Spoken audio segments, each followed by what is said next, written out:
Quais são as doenças, doutor, mais frequentes, né, que sobrecarregam o fígado, que leva a pessoa a um extremo desse, de ter que partir para um transplante?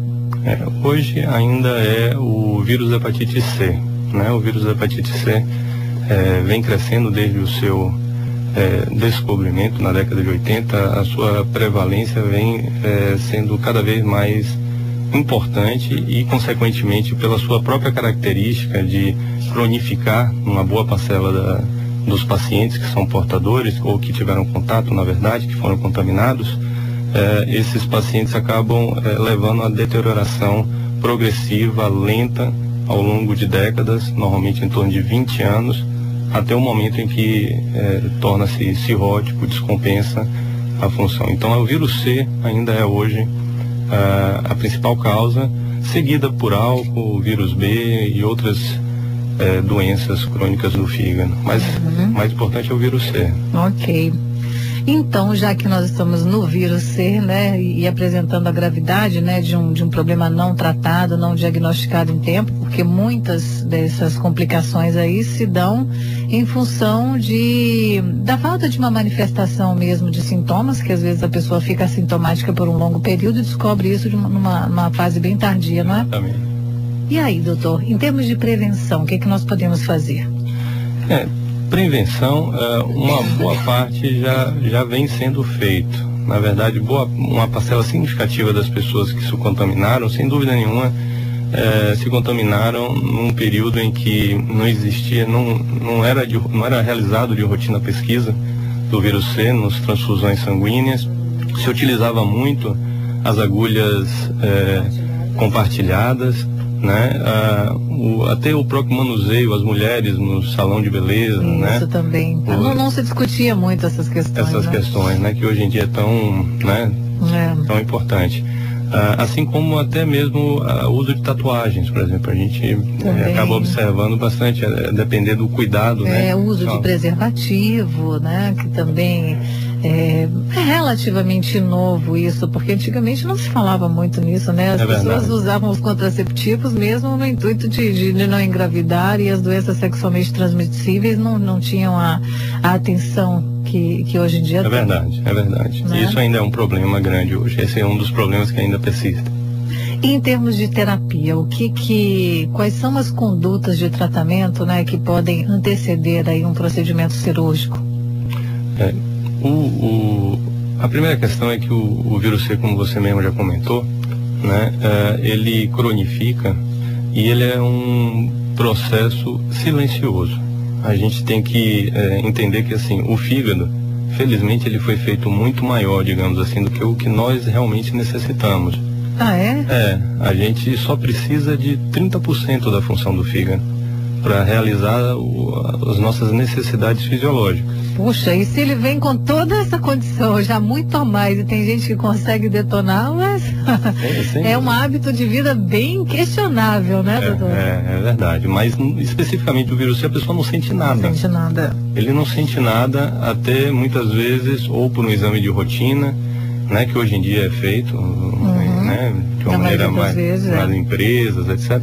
Ou então, quando já tem algum sinal de descompensação, ou seja, aproximadamente 70% da função do fígado já foi perdida quando clinicamente se apresenta de alguma forma, né? Então, em se tratando de um vírus que é extremamente difícil de curar, né? A gente tem drogas, obviamente estamos avançando na terapia para o vírus C, mas a gente ainda não encontrou, né, a melhor maneira, a maneira que tem uma eficiência, assim, digamos assim, que nós desejamos.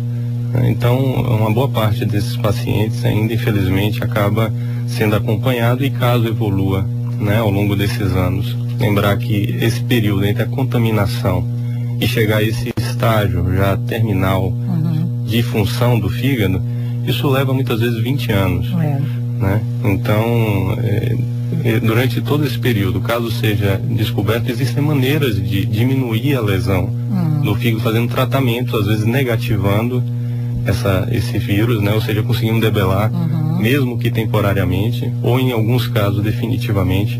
Esse, sem dúvida nenhuma, é a única alternativa que a gente tem antes, né, de a doença avançar e precisar necessariamente do transplante. Ok. Vamos aqui informar os nossos canais de participação. 35055000 é o número que você liga e participa ao vivo com o Dr. Leonardo Canedo, nosso convidado de hoje, falando sobre doação de órgãos, mais especificamente de transplante de fígado, que é a especialidade dele. Ele é cirurgião do aparelho digestivo e é membro da equipe de transplante de fígado do Hospital Português do São Rafael. 35055000, então você liga, 3505-5040 é o fax. E o nosso portal é o metro1.com.br, onde você pode clicar no íconezinho, mandar a sua mensagem para o estúdio e vai chegar aqui rapidinho para a gente conversar, colocar sua dúvida, né, sua história em questão para ser bem orientada. Antônio Jorge está na linha 2. Boa tarde, Antônio. Alô, boa tarde. Tudo bem? Tudo ótimo. Olha, eu gostaria de fazer uma pergunta ao doutor. É praticamente uma orientação. Eu faço meus exames de rotina todo ano. E no ano passado, o meu médico ele pediu que me vacinasse, né, contra a hepatite B, que tomasse 3 doses. Eu, infelizmente, eu só tomei 2 doses. E qual o risco eu tenho em só ter tomado essas 2 doses e não a terceira? Antônio, com relação o vírus B tem esse privilégio, né, de você poder se vacinar e evitar, né, essa situação que é uma hepatite crônica. Normalmente, quando a gente faz a vacinação inicial, né, a imunização é feito com 3 doses, porque com essas 3 doses a gente consegue estimular o nosso sistema imunológico a formar os anticorpos necessários para proteger-lhes dessa infecção, né? Isso não significa que com essas 2 doses você não tenha conseguido alcançar essa situação. Então, seria interessante você retornar para o seu médico, né? E provavelmente ele vai lhe pedir a dosagem do anticorpo anti-HBS, né? Que vai avaliar se você já desenvolveu a imunidade ou não. Vale ressaltar que essa imunidade não é indefinida, né, por tempo indeterminado. Então tem que fazer um acompanhamento, né, e eventualmente precisa de reforços de tempos em tempos para manter essa taxa de anticorpos no nível tal que impossibilite, mesmo tendo contato com o vírus, que você venha adquirir a hepatite. Ok. Cássia, me aguarda um minuto, eu vou atender Edinaldo na linha 3. Boa tarde, Edinaldo. Boa tarde. Eu quero falar com o médico aí, eu quero fazer uma pergunta para ele, uma situação que acontece aqui. Pode falar, doutor Leonardo, está te ouvindo. Leonardo, né? Uhum. Doutor Leonardo, eu tive uma crise de fígado há uns 10 anos atrás e foi constatado o ataque de cistosoma. Aí eu fiz o tratamento para cistosoma e depois continuei sentindo alguns sintomas, por exemplo, vomitabilidade de manhã, ele acordava, tem apetite de alimentar. E fui fazendo o tratamento, o médico disse para mim o seguinte: olha, hoje tem 3 caroços no seu fígado como se fosse um caroço de feijão em lugares diferentes. Você não pode comer gordura, ovos, feijão, nada que contenha gordura, porque o seu fígado perdeu mais de 50% da capacidade dele. Eu tenho acompanhado isso com cautela, mas eu sinto cada vez que passa a minha idade, eu estou de 67 anos, eu sinto pior. A minha pergunta é: a gente tem como recuperar essa parte do vírus que pode ser a parte da cistosoma? Edinaldo. Edinaldo, aí é um pouco diferente do que o que a gente vinha conversando. A esquistossomose, né, que é uma doença parasitária, ela, no fígado, a lesão que acontece, né, no fígado é em decorrência da deposição dos ovos do xistossoma.